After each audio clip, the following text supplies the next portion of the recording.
24 साल का उत्तराखंड आज भी मूलभूत सुविधाओं से वंचित है। शिक्षा, स्वास्थ्य, पलायन और रोजगार के अलावा अब पहाड़ के युवा जल, जंगल और जमीन को बचाने के लिए भू कानून और मूल निवास की मांग कर रहे हैं।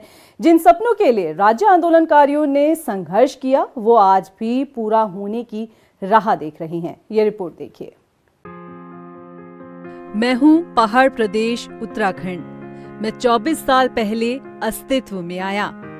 उत्तर प्रदेश से अलग होने के मेरे कई कारण थे, जैसे पहाड़ की संस्कृति का विस्थापन होना, पहाड़ों पर खाली होते गांव में पलायन रुकना, शिक्षा, स्वास्थ्य, रोजगार के साथ जल, जंगल और जमीन को बचाना, और सबसे जरूरी था प्रशासनिक कार्यों की बदहाली को खत्म करना।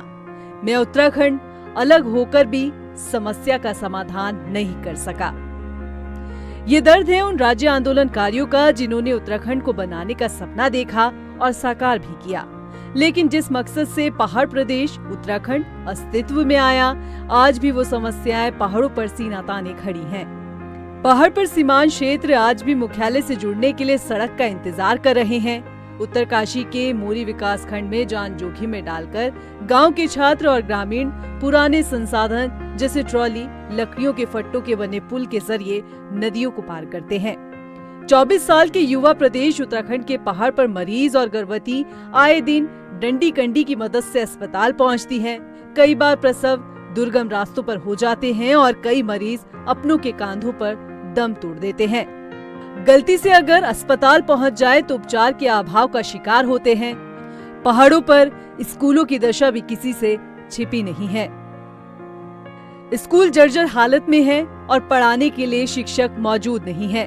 जहां कहीं शिक्षक है तो वहां छात्र नहीं है, क्योंकि रोजगार के चलते पहाड़ों से पलायन 24 साल के युवा प्रदेश उत्तराखंड में आज भी नहीं रुका है।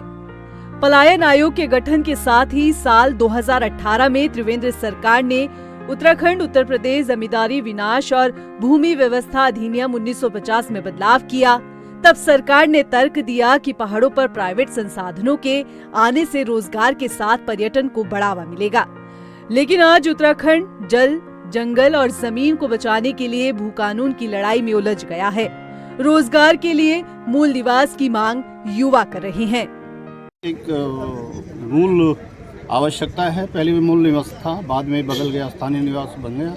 अस्थायी निवास की आवश्यकता नहीं और लोगों की भी मांग है, और मैं भी प्रबल मांग के साथ मुख्यमंत्री जी से कहना चाहूँगा कि यहाँ के लोगों को मूल निवास मिलना चाहिए, भू कानून बनना चाहिए, ये यहाँ के हित में है। 15 साल की अवधि के लिए जो अस्थायी निवास प्रमाण पत्र दे दिया जा रहा। कोई आदमी आके 6 महीने पहले आपके यहाँ बसा है, मकान मालिक से उसने जो है लिखा के ले लिया है, मेरे मकान में जो है 15 वर्ष से रह रहा है, और राजस्व विभाग से मिली भगत करके उसको स्थायी निवास प्रमाण पत्र दे दिया जाता है। उत्तराखंड के जो बेरोजगार नौजवान हैं, उनके हकों पर डाका डालते हुए उनको नौकरी मिल जाती है। पिछले 24 साल में उत्तराखंड ने 5 सरकारें देखी। ऐसा नहीं है कि प्रदेश में कुछ बदलाव नहीं हुआ। जो योजनाएं चली उनका डंका सरकारों ने जरूर बजाया। निरंतर हमारे यशस्वी प्रधानमंत्री माननीय मोदी जी के आशीर्वाद से और हमारे जो प्रदेश के माननीय मुख्यमंत्री धामी जी हैं, उनके नेतृत्व में लगातार उत्तराखंड विकास की ओर बहुत अग्रसित हो रहा है।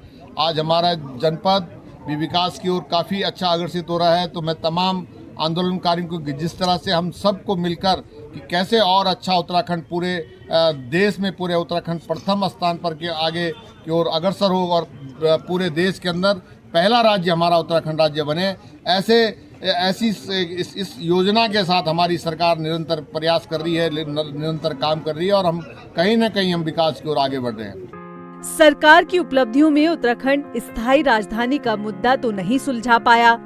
इतना जरूर हुआ कि गैरसैंण आज ग्रीष्मकालीन राजधानी बन गई है। इस साल रजत जयंती के मौके पर सीएम पुष्कर सिंह धामी ने दूरस्थ क्षेत्रों में साल 2030 तक सड़कों को पहुंचाने का संकल्प लिया है। सशक्त भू कानून लागू करने की बात भी कही है, लेकिन युवा प्रदेश उत्तराखंड में शिक्षा, स्वास्थ्य, पलायन, रोजगार और मूल निवास जैसे मुद्दे मानो गुम हैं। उत्तरकाशी से पृथ्वी के साथ ब्यूरो रिपोर्ट।